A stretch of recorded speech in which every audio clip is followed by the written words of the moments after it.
grew up with it. When they took it away, my father refused to go along with it.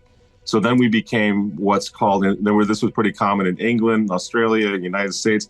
We became what was known as Roman Catholics, but roaming Catholics. We would roam from parish to parish, looking for a mass that resembled the traditional mass that we had all known and grown up with.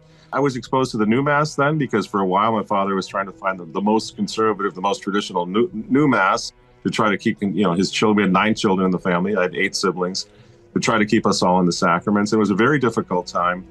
We even went to the Eastern Rite for a time because there was absolutely liturgical mayhem through the 70s and the early 80s, just liturgical chaos.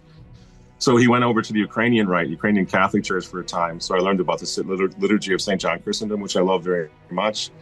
And then we fought and continued to fight for the restoration of the traditional Latin Mass, which again, for your viewers might be interesting. There was a fight to have it restored. We never gave up on the Latin Mass. We understand that this was our birthright as Catholics.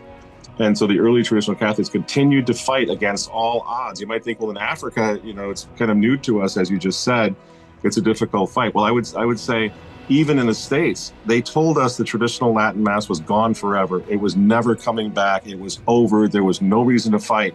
And the early traditional Catholics said, no, that's not good enough. This cannot be gone forever. This is the birthright of Catholics. It's a venerable right of the Church.